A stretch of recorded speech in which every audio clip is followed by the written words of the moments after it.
Olá, estamos de volta. Vou direto ao assunto. O vídeo de hoje eu trago a relação do Clube de Futebol Palmeiras com o seu jogador Bruno Henrique e o torcedor.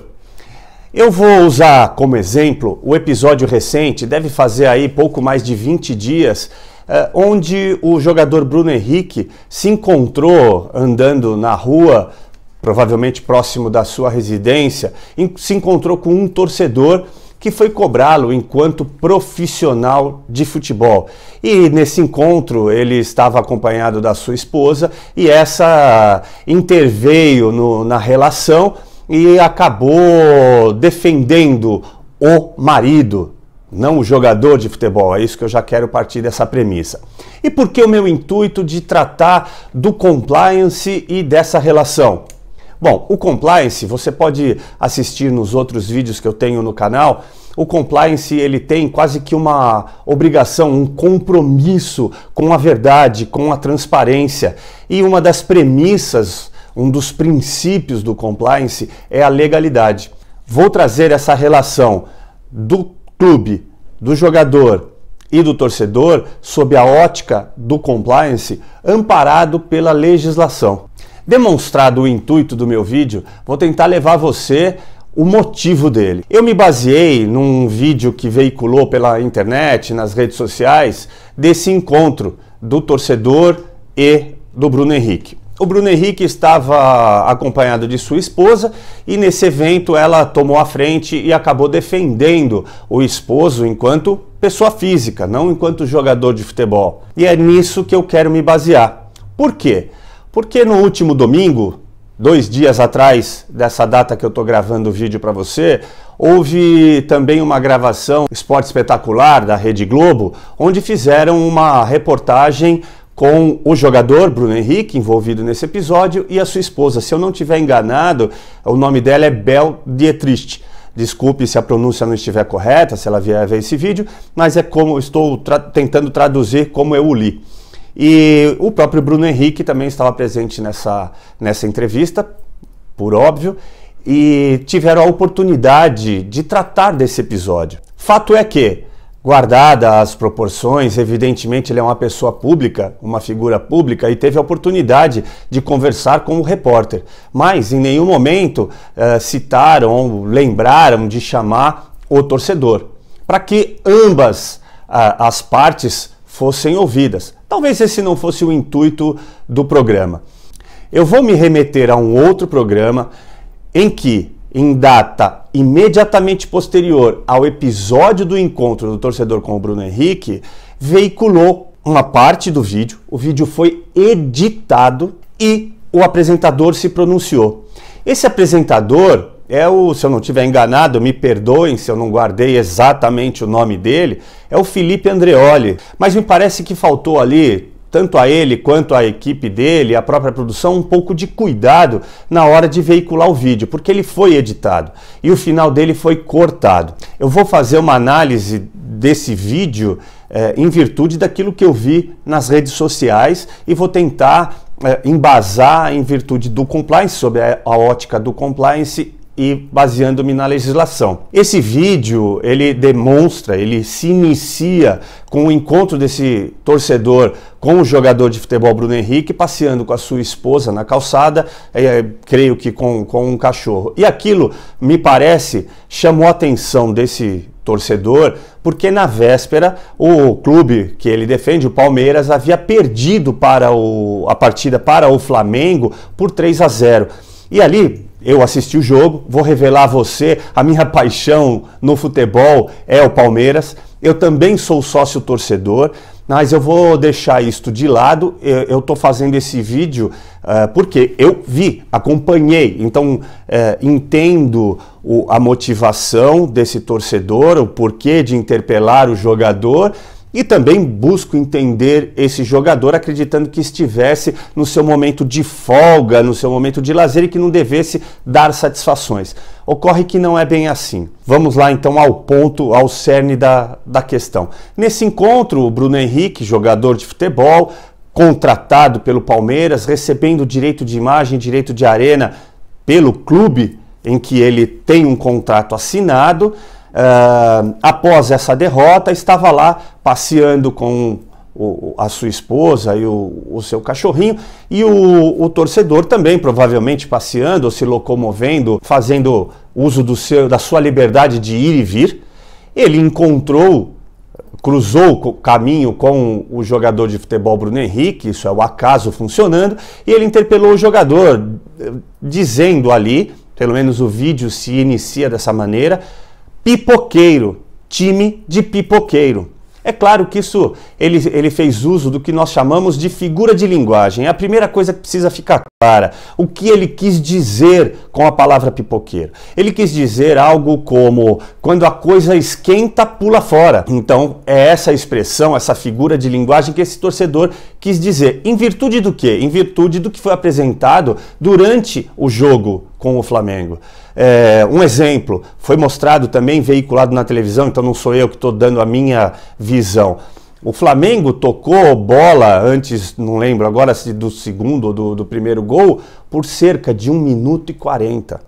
Sem que, e ali muito próximo de onde o jogador Bruno Henrique em questão atua, no meio de campo, sem que sofressem oposição dos jogadores do Palmeiras, que estavam praticamente assistindo, e aí assistindo com uma visão hiper privilegiada de dentro do campo. Me parece que esse esse torcedor, ele fez uso das suas atribuições.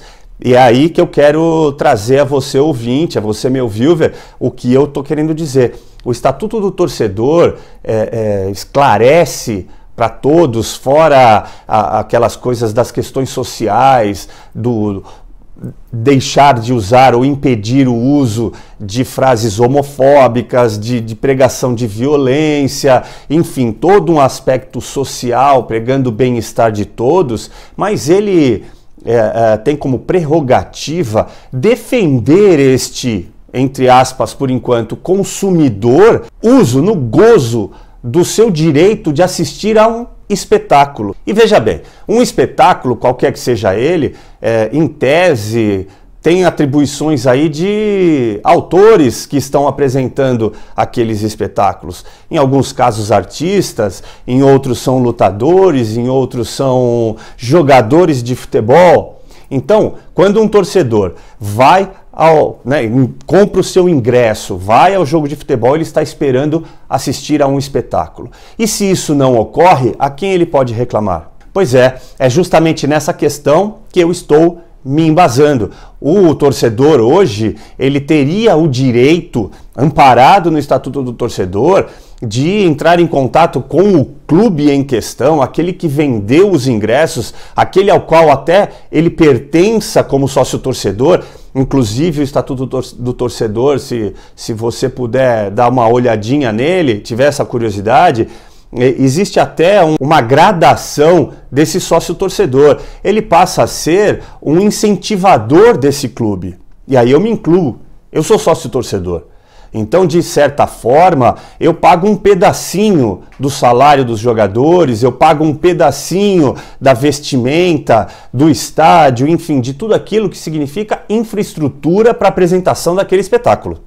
Isso posto, me parece que esse torcedor interpelou o Bruno Henrique justamente na intenção de questioná-lo. Escuta, por que você não agiu da forma como os espectadores, como os torcedores esperam que qualquer um dos 11 jogadores em campo ajam? Ou seja, vestindo literalmente a camisa do clube que defendam e atuando não somente como atores e autores daquele espetáculo, porque ele acontece ali online, just in time, mas que cumpram o seu dever enquanto contratados pelo clube. E aí eu me remeto à segunda parte do que nós precisamos embasar aqui, que é justamente essa relação. O Bruno Henrique acreditou ali, e a sua esposa principalmente, a dona Bel Dietrich, esposa do Bruno Henrique, a senhora Bruno Henrique, vamos colocar assim,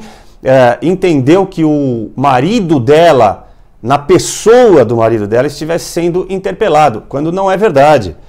o marido dela recebe um direito de imagem do clube. Então, tá lá no contrato dele, muito provavelmente, porque são os elementos objetivos que compõem o contrato de trabalho, o contrato dessa relação entre o clube e o jogador de futebol, que a imagem dele está vinculada ao clube. Então, eu coloco da seguinte forma: muito dificilmente, né, ou melhor dizendo, seria de extrema dificuldade que esse torcedor pudesse ligar para o clube e interpelar o clube do que está ocorrendo, por que jogadores X, Y, Z, P, T, O, enfim, qualquer um deles não tivesse jogado da maneira esperada pelo torcedor. E até porque, vou fazer uso aqui do que eu fiz, eu entrei em contato com o Palmeiras e não foi atendido o telefone. Eu liguei por diversas vezes, existe um telefone de contato no site da Sociedade Esportiva Palmeiras. O Palmeiras é um clube que se autodenomina como tendo dentro da sua instituição o Estatuto de Compliance. E eu não consegui encontrar. Então fica a minha crítica aqui também, como sendo um profissional certificado em compliance, que o compliance do Palmeiras não está funcionando. Porque deveria existir esse canal para reclamações. E aí sim, esse torcedor poderia ter procurado a própria instituição. Mas nada o impede, com a devida educação, com a devida licitude, ou seja, não ultrapassando os limites dos direitos da pessoa Bruno Henrique, da pessoa esposa do senhor Bruno Henrique, do jogador de futebol Bruno Henrique, não ultrapassando esses limites, nada o impede. Existe uma premissa, um princípio da nossa Constituição Federal, que é o chamado princípio da legalidade, que diz que ninguém é obrigado a fazer ou deixar de fazer algo, senão em virtude de lei. Então não há lei que impeça esse torcedor de repente, encontrando um jogador de futebol, interpelá-lo. Por que ele não jogou da maneira esperada por um profissional? Bruno Henrique, fica aqui a minha crítica também, não a você como pessoa, não o conheço, nem poderia fazê-lo, mas como profissional. Faltou dedicação, faltou empenho. Então, quando o torcedor que está lá, defendido pelo Estatuto do Torcedor, para ver um espetáculo e percebe que não há esse empenho do jogador, por que ele não pode interpelá-lo sem se utilizar de violência ou de palavras de baixo calão? Então, se ele pode te interpelar com toda educação, por que não o fazer? Por que essa celeuma foi criada em volta disso? E aí, de novo, eu me remeto ao Felipe Andreoli, que enalteceu a postura da senhora Bel Dietrich, a esposa do senhor Bruno Henrique, do jogador Bruno Henrique, dizendo que ela, sim, merecia elogios. Por que o vídeo não foi até o final? Me parece, não estou aqui para fazer julgamentos precipitados, o vídeo foi interrompido no final, mas me parece que a senhora Bruno Henrique tentou de forma abrupta, quase ameaçadora, tirar o telefone, ao que parecia um telefone celular filmando, que é o que a sociedade moderna faz hoje, tentou tirar da mão de uma terceira pessoa. Aí sim, poderia eventualmente ter cometido um ilícito, se apropriado de algo que é de terceiros. Então, percebem? É isso que eu estou tentando dizer com o compliance. Precisa se esclarecer a verdade. Nós não podemos nos fixar apenas ao veiculado na mídia. E, de novo, senhor Felipe Andreoli, com as minhas devidas escusas, faltou ali amparar a sua reportagem com as duas visões. A visão do torcedor que não, ao que me parece, ao que o vídeo mostra, e vocês também mostraram na televisão praticamente a mesma coisa sem o final, ele não ultrapassou nenhum limite legal, ele não cometeu nenhuma ilicitude. E para deixar registrado e para me encaminhar ao final, em recentes decisões do PROCON do Rio de Janeiro, já afirmou que naquilo que o Estatuto do Torcedor for omisso, é possível usar o PROCON. Então eu diria que numa questão como essa, os clubes devem começar a enxergar essa relação com o torcedor, principalmente esse torcedor pagante, assíduo, o sócio-torcedor, de uma outra maneira, com uma outra ótica, colocar de verdade, aí diretamente ao Palmeiras, colocar de verdade o compliance para funcionar, a respeito dessas compras de jogadores de maneira aparentemente indiscriminada no Palmeiras, né? De que maneira está existindo a relação desse dinheiro.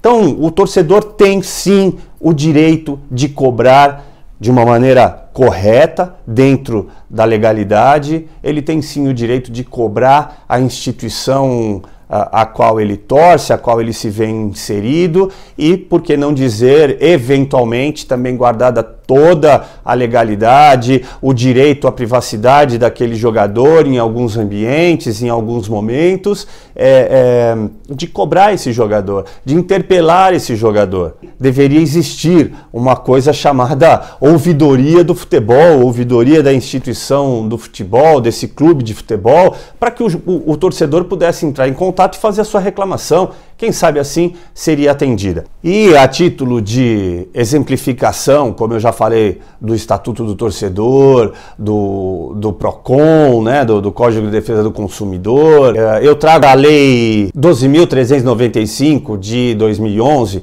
em seu artigo 87A, determina exatamente o que eu falei sobre essa vinculação do jogador de futebol com o seu clube. Está lá muito bem descrito. Ele vincula a imagem do jogador ao clube e, por analogia, aos patrocinadores. Eu deixo aqui mais uma vez as minhas homenagens a todos os que gostaram, os que não gostaram, convido-os a clicarem em gostei e não gostei e principalmente a se inscreverem no nosso canal para nos ajudar a levar informação e uma informação baseada na legalidade, na verdade e no compliance ao maior número de pessoas. Mais uma vez o meu muito obrigado.